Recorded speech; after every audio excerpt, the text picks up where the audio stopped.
Rapid reaction to the Jets beating your Jacksonville Jaguars 32-25. Aaron Rodgers has wanted to go over the 30-point mark all season, talked about it.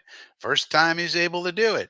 So the offense in the second half came alive. First half, they really didn't get the ball much because the Jaguars played a time of possession game against them very well. Good strategy by Doug Peterson, but ultimately did not work as they fell by 7 points to your New York Jets, 32-25. Now, what you're really seeing with the Jets is you're seeing a defense fall apart in real time. This defense, as I've mentioned several times in many different places, is structurally flawed. And if you are going to run this defense, you need a certain level of quality of play on the defensive line, which we do not have currently. Has to go 8 deep, and we don't have those people due to trades and letting people leave and so forth. And the people we replace those people with, not good enough. But the idea being that now maybe the offense is kind of waking up. Maybe Aaron Rodgers is the quarterback next year. Who knows? And you roll with that with a new coaching staff and a retooled, rebuilt, more of a 3-4 disguise oriented defense. Maybe you could make it work. So interesting stuff. And as I said on the broadcast on the Green Bean channel during the game, the watch along, the watch party, we're putting stuff on tape for the new coaching staff to look at and see who do we have, who do we not have. Now, Aaron Rodgers threw 16 for 30. That's not good. 289 yards, 3 touchdowns, no interceptions, 1 sack for 14 yards, and so forth and so on. He also ran for 45 yards. So that's the other thing we were talking about. One of the things that's going to happen is people are going to look at this tape and see that, oh, look, Aaron Rodgers is moving around now. So that means those leg injuries healed up, and now he's the real Aaron Rodgers.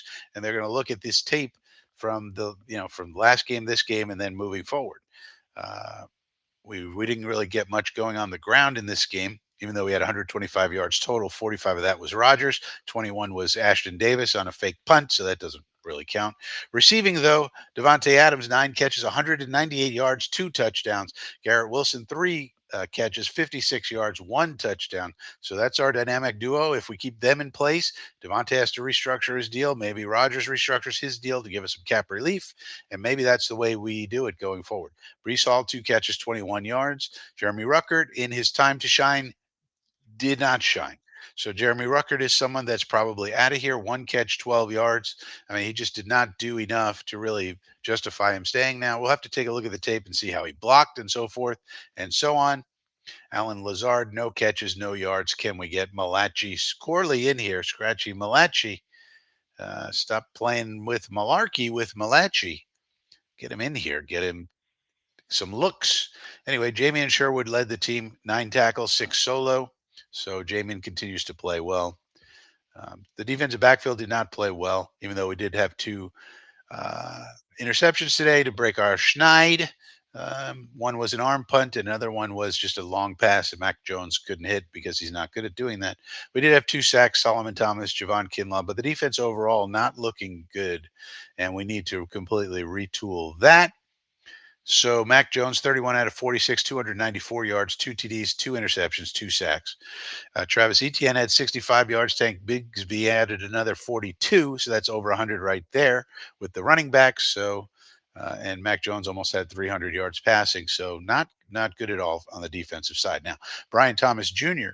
is someone that is going to be a really nice player in this league. 10 catches, 105 yards, 2 touchdowns. Good job by Brian Thomas Jr. Everybody knew that coming in. We didn't double him enough. Why? Because we're stubborn and stupid.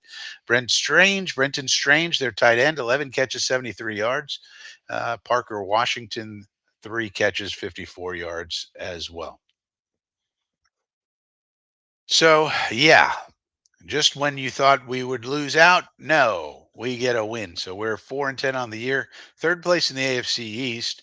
Miami did lose, and they're knocked out of the playoffs. So a very disappointing year for the Dolphins, though they can cope with it and say, well, because Tua missed some time, that's why they lost. Although he did not have a good game today, at least looking at the box score, anyways. So it's possible even that if we win games a week and Miami continues to lose, we can move up to second place in the AFC East. Yeah, it's unlikely, but you never know. But that's really the long and the short of it is you've seen the defense fall apart in front of your very eyes. That continues and will continue going forward. Everybody can look at the tape and understand how to attack us. And then it's how does the offense look? We're going to see the offensive linemen, see what kind of grades they get, and then look at the tape and see what we think with our eyes, and so forth and so on. And then evaluating the quarterback play for the rest of the season to decide, all right, which way do we want to go there?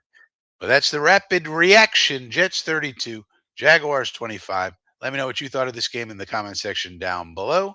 Are you team tank or are you team win at all costs? Let me know in the comments down below.